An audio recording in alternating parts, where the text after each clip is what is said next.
My favorite emotion is nostalgia, and it's often the reason why I buy things. I have a record player because I have a fond memory of my grandpa playing records while he worked in the garage. I gave in to my daughter's begging for Stanleys because I remember my grandma using her Stanley thermos for work. And this weekend, I got 2 pairs of jelly sandals. Today, by the way, is Monday, February 24th, and jelly sandals are going to be everywhere this spring. Just watch.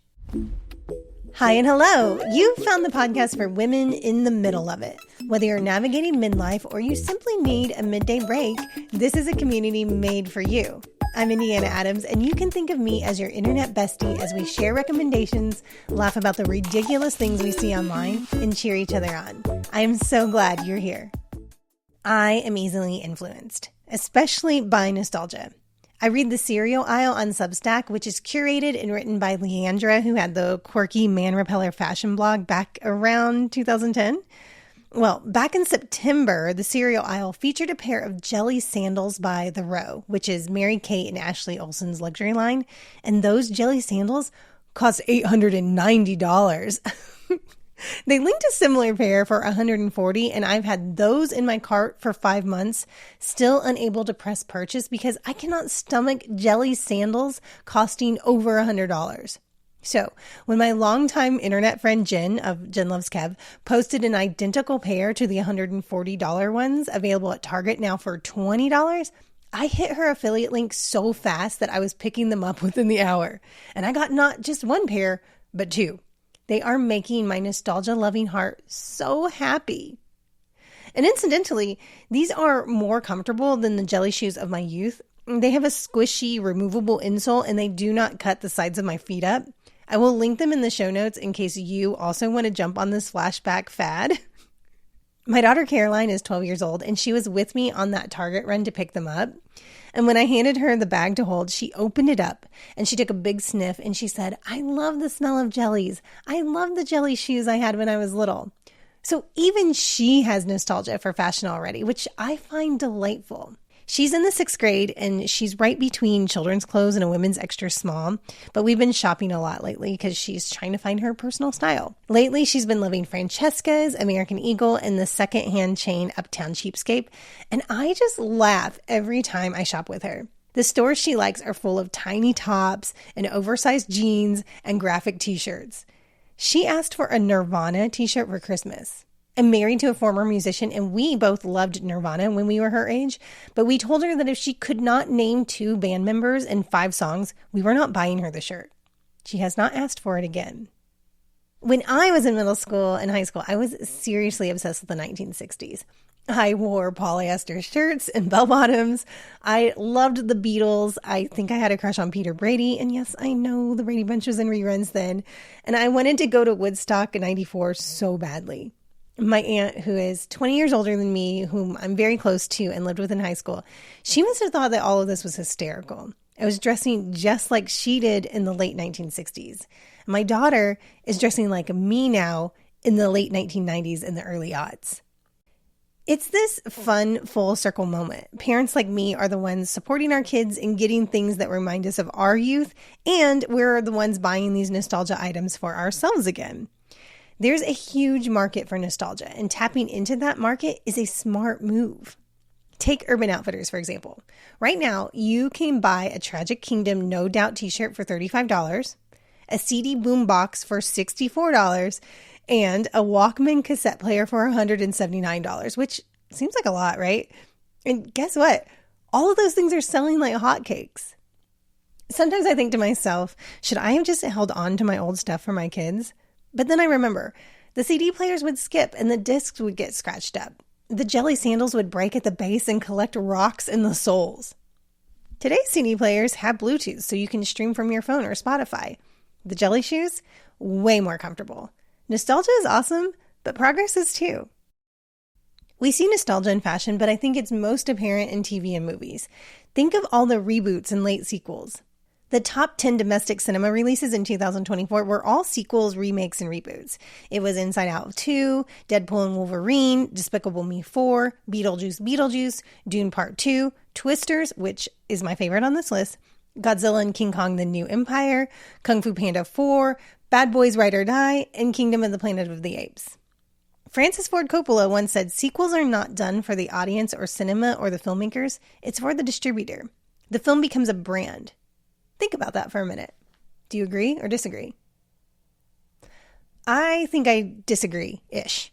I think it's a both and. They do well at the box office because we, the movie watchers, the consumers, we eat it up.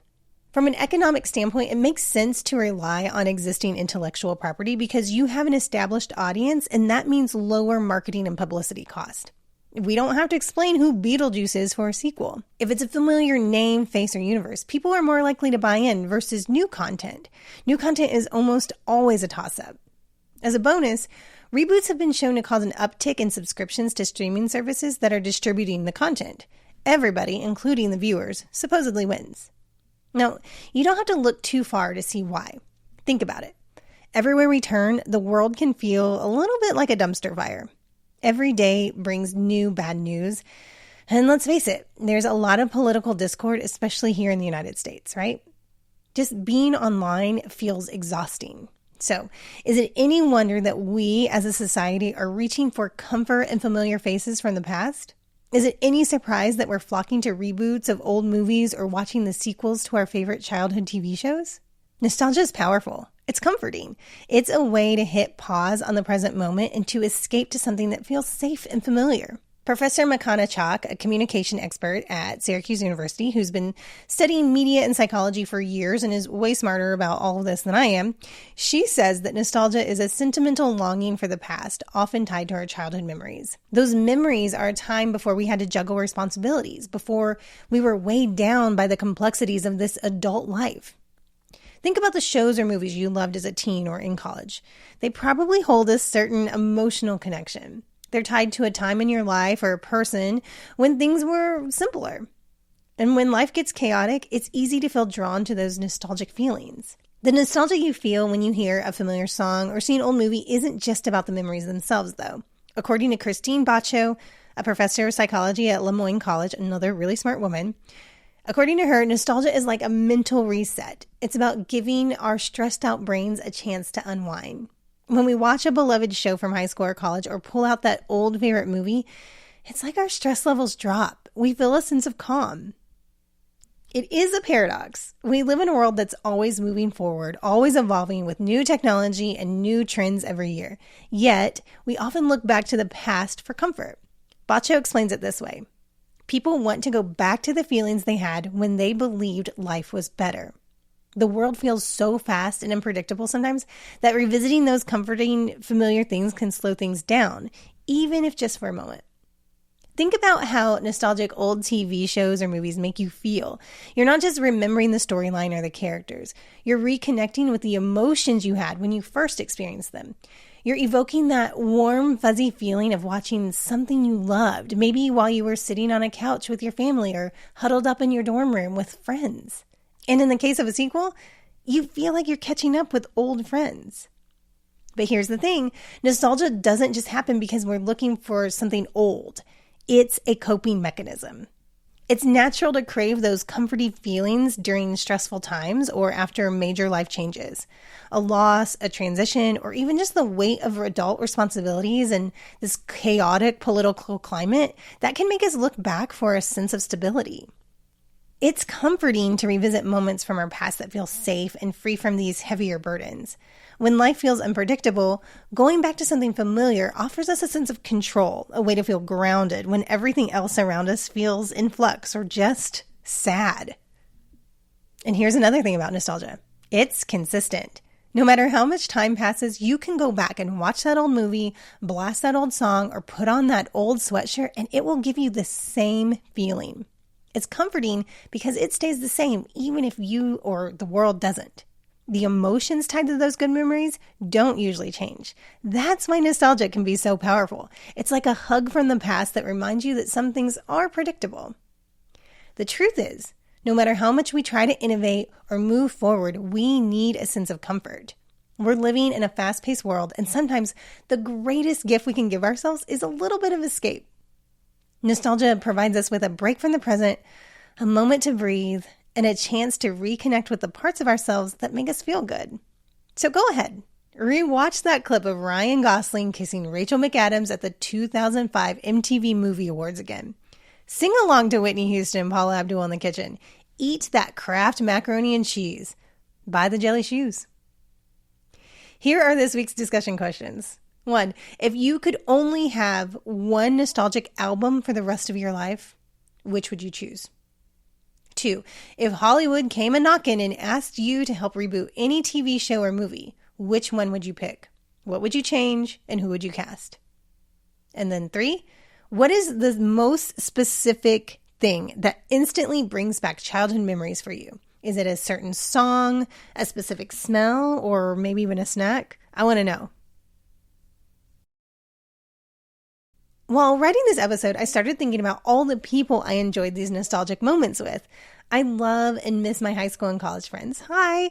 And I know that I'm terrible at keeping in touch. So here's the challenge this week. Reconnect with an old friend. I know. Life gets busy and sometimes we drift apart from people who used to be a big part of our world. And in my case, so much time has passed since I've actually taken the time to call someone that now I'm embarrassed about it. But wouldn't it be nice if someone reached out to you that you haven't spoken to in a while and told you how much you meant to her? You could be the person who does that. Now, do not use this as an excuse to text your ex or that one guy you kind of had that thing with. If you start typing, hey, I was just thinking about you, and it feels like it could be a prelude to a we should totally catch up conversation, stop. You stop it right now. You put that phone down. This challenge is all about celebrating the people who were actually good for us, okay? Your ex, not on this list. Reach out to a friend who made you laugh, not some loser who made you cry. And I'm laughing because my friends know exactly who I'm talking about for me as I'm saying this, so don't do it. I won't either. Instead, text an old friend. Maybe it's a college roommate or someone you used to work with or that childhood friend that you somehow let drift into the social media abyss. Tell her something that reminded you of her, whether it's a funny memory or an inside joke or just how much she meant to you back in the day. This is not about reigniting old flames. It's about lighting up the good connections in your life. You never know. Maybe she's been thinking of you too, and your message might make her day. Plus, we could all use a little bit of a nostalgia hit, right? This is nostalgia in the best possible way. So go ahead, hit send, but leave your ex out of it. Let's bring those connections back that truly made a difference. Okay, my internet besties, that's it for today. We talked about the power of nostalgia, whether it's cyclical fashion trends, reboots and sequels, or just those good memories that make us feel safe. I hope this episode sparked a little nostalgia for you, whether you went out and bought those jelly sandals or not. And don't forget to reach out to an old friend this week. Just a quick thinking of you text or DM can mean so much. If you enjoyed this episode, share it with a friend and consider joining our membership community at myinternetbesties.substack.com. Let's do things together. I want us to be actual in real life friends. I am so glad you're here. Thank you so much for listening. And hey, I know you're in the middle of all the things, but friend, I am cheering you on.